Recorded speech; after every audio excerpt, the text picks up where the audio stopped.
प्यारे विद्यार्थियों नमस्कार। हम पढ़ रहे थे प्लेट टेक्टोनिक्स के बारे में, जिसके अंतर्गत हमने देखा कि प्रमुख प्लेटें कौन कौन सी हैं, प्लेट होती क्या हैं। आज की इस क्लास में हम पढ़ेंगे प्लेट किनारों के बारे में। 3 प्रकार के प्लेट किनारे हैं, उनके बारे में हम इस क्लास में चर्चा करेंगे।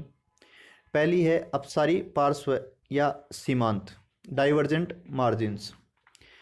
ये वे पार्श्व हैं जहाँ से दो प्लेटें एक दूसरे से विपरीत दिशा में गति करती, यानी अपसारी गति होती है। अतः वे इस गति के द्वारा एक दूसरे से दूर हटती जाती हैं।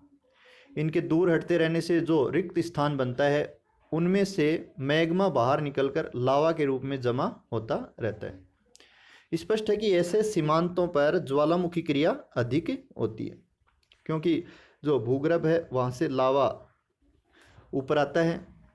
यह भी स्पष्ट है कि दोनों प्लेटों के एक दूसरे से दूर हटने और उसके परिणाम स्वरूप हुए रिक्त स्थानों पर लावा जमा होते रहने से वह क्षेत्रीय विस्तार होता है। इसलिए ऐसे पार्श्वों को रचनात्मक पार्श्व अथवा संवर्धनकारी पार्श्व भी कहते हैं। अटलांटिक तट पर ऐसे ही पार्श्व मिलते हैं। वहाँ हो रहे क्षेत्रीय विस्तार को महासागर तलीय विस्तारण, सी फ्लोर स्प्रेडिंग कहते हैं। ऐसे क्षेत्रों में ज्वालामुखी क्रिया के कारण कई बार द्वीप बन जाते हैं। मध्य अटलांटिक कटक में सर्टिस से द्वीप इसी प्रकार 14 नवंबर 1963 को बना था।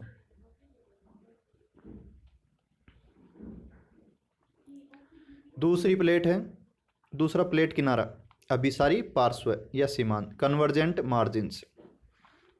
ये वे पार्श्व हैं जिनमें दो प्लेटें एक दूसरे की ओर गति करती हैं। एक दूसरे की ओर गति करने के कारण उनका अभिसरण होता है।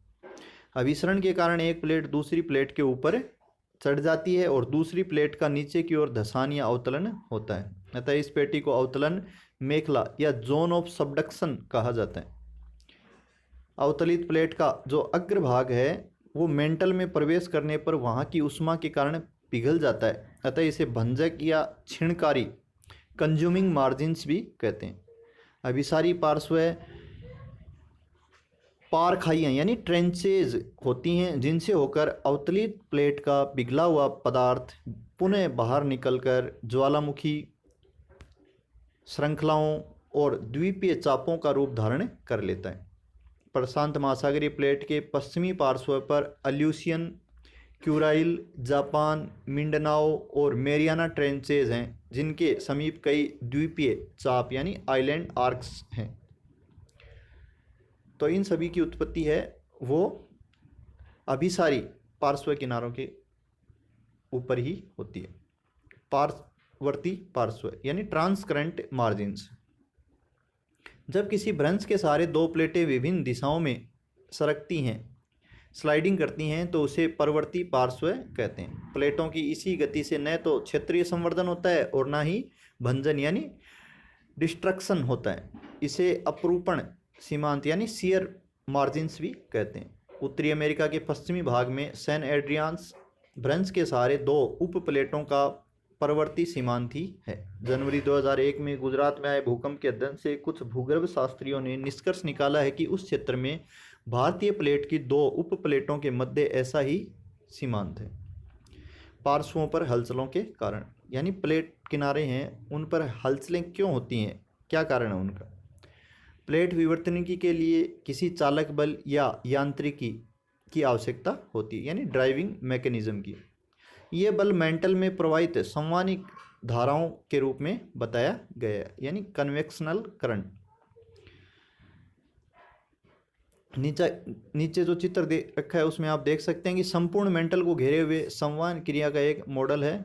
मध्य महासागरीय कटकों के क्षेत्र में भीतर से मैग्मा का ऊपर आना और अभिसारी पार्श्व पर एक प्लेट का नीचे धंसकर मेंटल में पहुंचना इस संवहन तंत्र की मुख्य गतिविधियां हैं। प्लेटों के एकदम नीचे संवहन तरंगों का प्रवाह है उन्हें क्षैतिज गति प्रदान करता है। कुछ भूगर्भ शास्त्रियों के अनुसार यह संवहन क्रिया केवल दुर्बलता मंडल तक ही सीमित है। कुछ अन्य जो भूगर्भ शास्त्री थे उन्होंने एक अलग मॉडल देते हुए बताया कि दुर्बलता मंडल में गति प्लेटों में गति के बिल्कुल विपरीत होती है। इस पहलू पर उनका कहना है कि नीचे धंसते हुए सीमांत अपने गुरुत्वाकर्षण बल के द्वारा स्वयं गतिमान होंगे। धन्यवाद।